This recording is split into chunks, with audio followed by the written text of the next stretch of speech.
El día de hoy veremos estado hiperglucémico hiperosmolar. Bueno, colegas, y vamos a iniciar con el tema del día de hoy, que va a ser estado hiperglucémico hiperosmolar.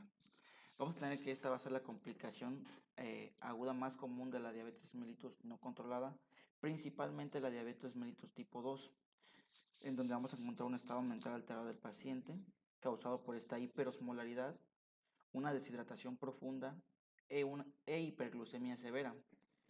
En esos pacientes generalmente no van a presentar una cetoacidosis, pero sí se llega a presentar en algunos casos. Por eso nos dice que va a haber una cetoacidosis eh, significativa, o sea, no es muy, es muy poca. Otras causas de, de un estado hiperglucémico hiperosmolar van a ser infecciones recurrentes, principalmente en vías urinarias, cirugías, glucocorticoides, un uso constante de esos fármacos también nos puede llevar a este estado, la fenitoína y el estado hiperglucémico es una de las complicaciones de la diálisis peritoneal. Esos pacientes normalmente suelen cursar con un cuadro clínico específico muy parecido y muy similar al de la diabetes, donde vamos a tener una deshidratación severa.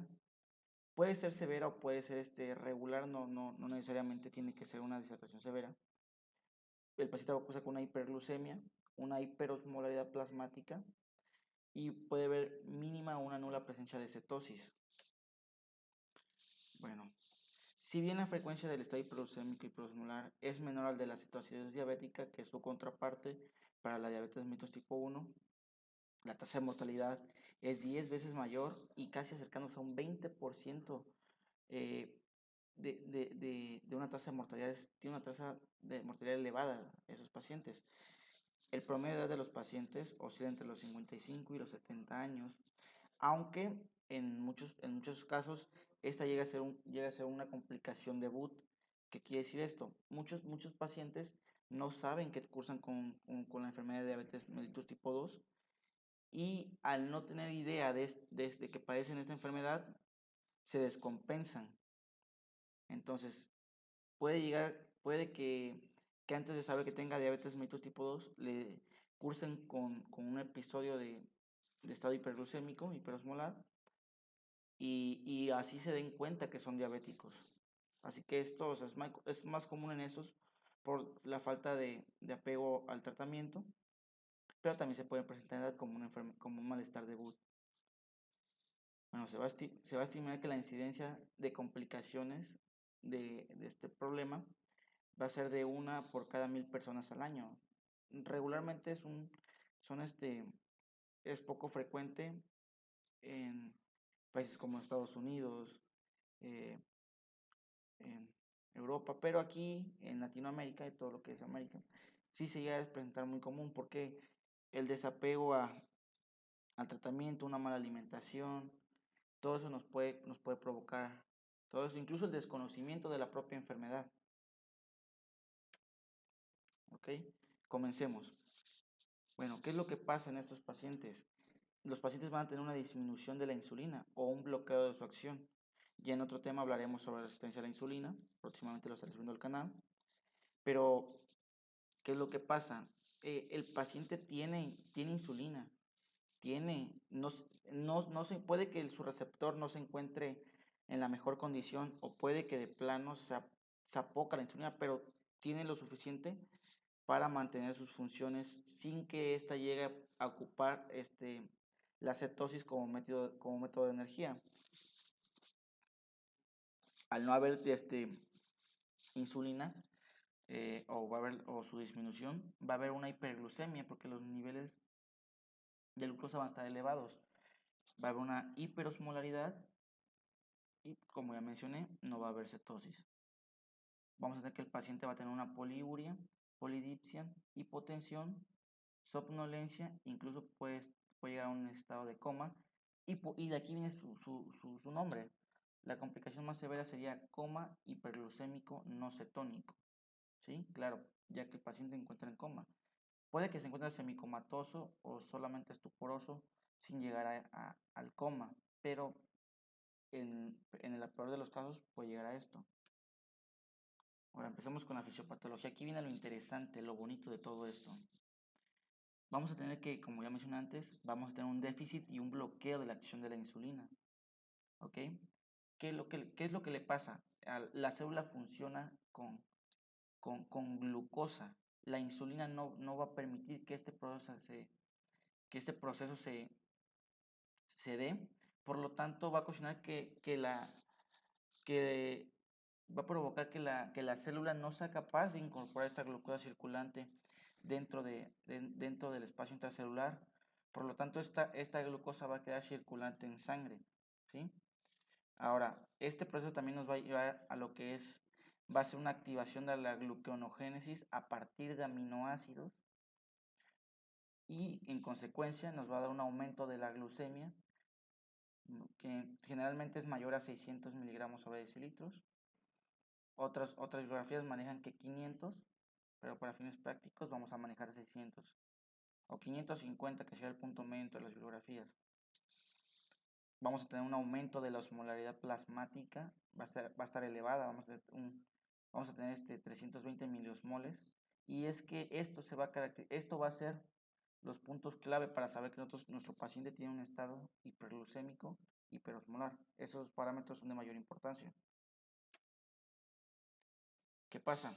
En la hiperglucemia vamos a tener que va a rebasar el umbral renal, esta glucosa, va a inducir una diuresis osmótica. Sabemos que la glucosa es una molécula osmótica activa, lo cual nos va a generar la poliuria. Esa sería la explicación de por qué el paciente tiene poliuria, una glucosuria con alto contenido de potasio.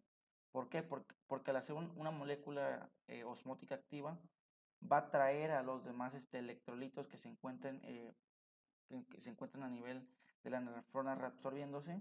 Sabemos que la glucosa se reabsorbe a nivel de tubo contorneado proximal, pero también otros electrolitos como el sodio y el potasio. Entonces, al ser una molécula osmótica, los va a jalar y va a hacer que se excreten. Por eso el paciente va a tener glucosuria con altos niveles de potasio. Ok, va a cursar con un proceso que va a ser una deshidratación hipertónica. Va a haber una reducción en la volemia. Entonces, ¿qué va a pasar al haber una reducción en la volemia? Los receptores centrales van a presentar sed y se va a presentar como la polidipsia. Ese va a ser un mecanismo compensatorio del cuerpo para evitar esa pérdida del volumen. Entonces el paciente va a estar queriendo tomar agua cada rato para corregir esa pérdida del volumen que está dando por la deshidratación hipertónica. ¿Ok? El paciente, ¿cómo lo vamos a encontrar? Vamos a encontrar piel y mucosas secas, vamos a encontrar oliguria, reducción o falta de sudor, una hipotensión arterial y una disminución de la presión venosa central. Y todos esos síntomas van a ser secundarios a la reducción de la volemia, ¿sí? Entonces, el estado mental del paciente. Bueno, vamos a tener que el paciente, debido a la deshidratación y a la hiperosmolaridad, va a tener efectos a nivel del sistema nervioso central. Va a tener somnolencia, va a estar estuporoso el paciente, incluso nos puede llegar a presentar un coma. Ok, la hipovolemia. Sabemos que esos pacientes principalmente van a cursar con hipovolemia. Y el cuerpo es tan sabio que va a tener dos mecanismos compensadores muy importantes. Va a activar el sistema nervioso simpático, que le va a decir a la frecuencia cardíaca, ¿sabes qué? Aumenta y hace una vasoconstricción, ¿sí? Al aumentar la frecuencia cardíaca y al realizar esta vasoconstricción, va a incrementar la volemia del cuerpo. Por otra parte, a nivel renal vamos a tener el sistema renina-angiotensina-aldosterona, que va a secretar angiotensina 2. Sabemos que la angiotensina 2 es un vasoconstricción por excelencia y nos va a llevar otra vez a un incremento de la volemia por esa vasoconstricción. También va a tener una reabsorción renal de sodio y de agua, también ayudando a incrementar la volemia en estos pacientes. Vamos a tener criterios diagnósticos. ¿Okay? Aquí lo que decía, varias bibliografías manejan diferentes criterios. Por ejemplo, la American Diabetic Association y el Young British Diabetes hablan de dos diferentes criterios. Por ejemplo, glucosa en sangre. Vamos a tener que la ADA va a manejar 600 para hablar de un estado hiperglucémico, mientras que el Joint British habla de 540. Un pH arterial, aquí sí van a coincidir, en 7.3, ligeramente acidótico el paciente, un bicarbonato sérico mayor a 15, niveles de cetona en orina sérica negativos según la ADA, pero el John British nos habla que puede presentar pocos niveles de cetona en orina, una osmolaridad de 320, aquí sí van a coincidir los dos, y un estado de conciencia variable, o sea, el paciente puede llegar tal cual sin ninguna alteración del estado de conciencia, así como puede llegar totalmente asténico, adinámico, estuporoso o semicomatoso ya. Y aquí vamos a tener todo, ¿no? Vamos a tener este esquema, está muy bonito, tenemos eh, las manifestaciones clínicas, la fisiopatología y laboratorio y gabinete. Aquí es muy importante esto, ¿eh? Vamos a recapitular un poco, o bueno, vamos a concretar todo para que esto no nos perdamos en todo el proceso. Vamos a tener un bloqueo o disminución de la insulina. Va a ser el principal problema. Al haber este bloqueo,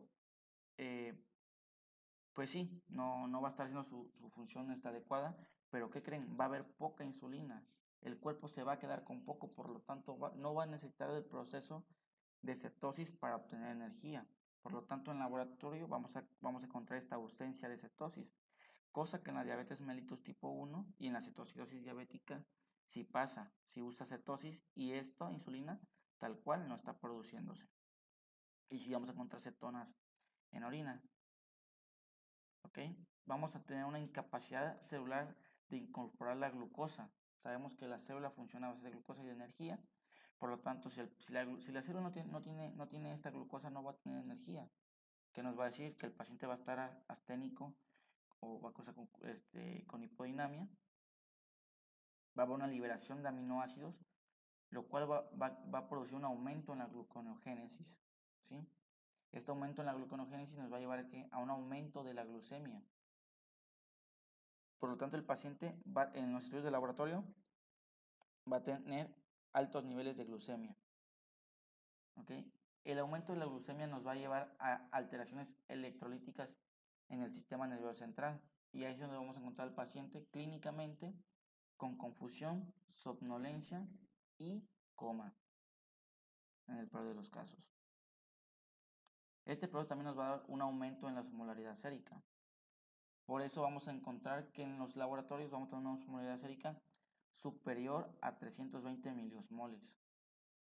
Ok, al haber este aumento de la osmolaridad sérica, ¿qué es lo que va a pasar? Va a rebasar el umbral renal, provocando una diuresis osmótica, encontrando disminución del potasio sérico. Incluso puede que se encuentre el paciente con una hiponatremia, un aumento del potasio urinario, porque se va a estar excretando, y una glucosuria, ¿sí?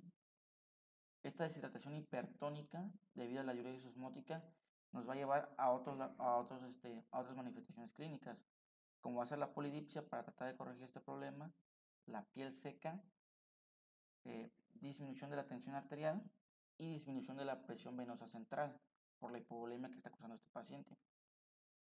Ahora, ¿esto qué nos va a dar en laboratorio? Una disminución en el hematocrito y un aumento de la densidad urinaria. En el tratamiento, bueno, aquí es importante, debemos dar un tratamiento individualizado al paciente. Vamos a reponer la mitad del déficit de líquidos en las primeras 8 horas y el resto en las próximas 16 a 24 horas. Ese sería el primer esquema. Se puede se puede reponer la mitad del déficit también en las primeras 24 horas y el resto en los días subsecuentes. El paciente con hipovolemia severa con ausencia de compromiso cardíaco, eso es importante. El paciente, para poder infundirle tanta cantidad de líquido, debemos de valorar la función cardíaca. Durante las primeras horas debemos de hidratar con solución salina al 0.9% en una velocidad de infusión de 15 a 20 mililitros kilogramo hora, o bien de 1 a 1.5 durante la primera hora, ¿ok? Para rehidratar al paciente. Solamente en pacientes que cursen con una, este, con una hipovolemia severa vamos a hacer este tipo de solución. En pacientes con una deshidratación leve o moderada, vamos a infundirle al paciente de 7, vamos a infundir 7 mililitros kilogramos hora. Un paciente que no tenga tanta pérdida de volumen.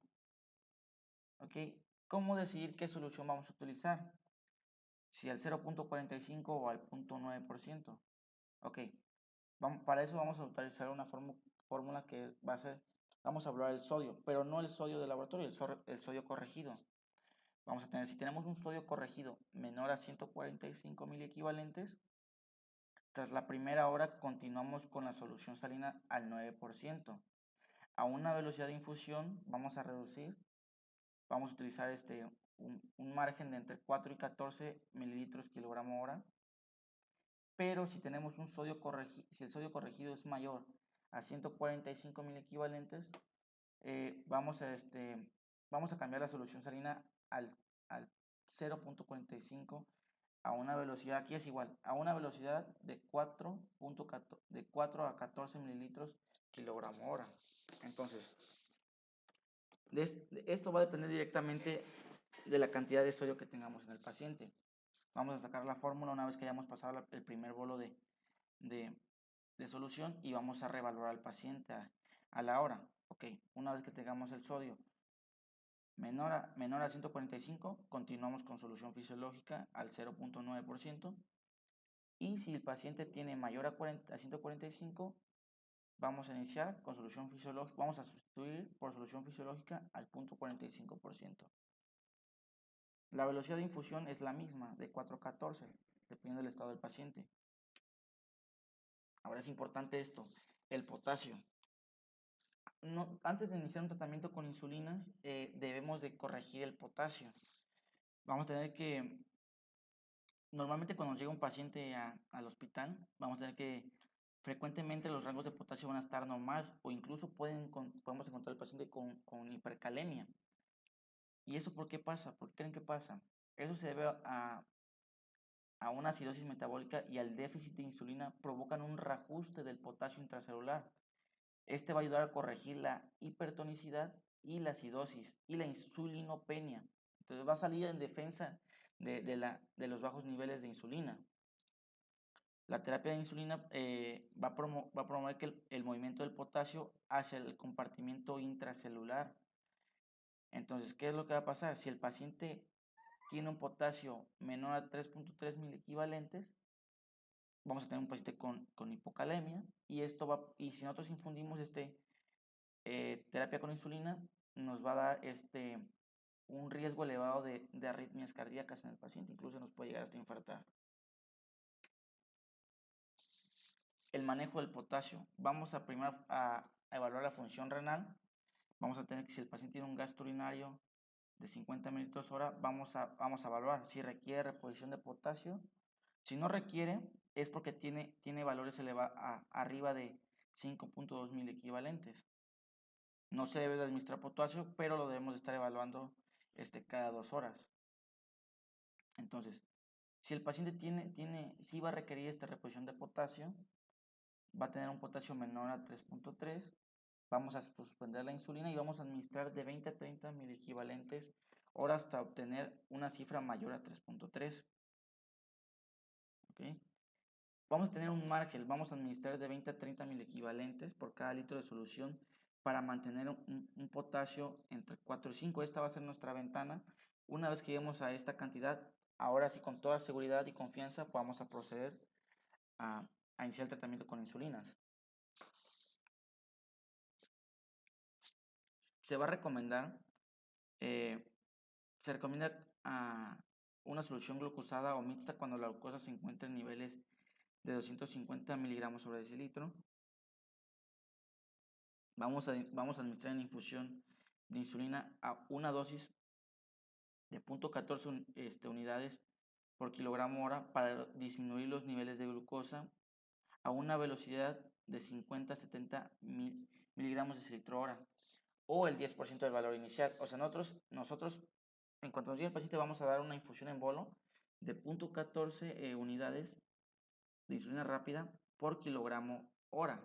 Vamos a dar esto y vamos a reevaluar al paciente. El paciente debió haber disminuido de sus niveles de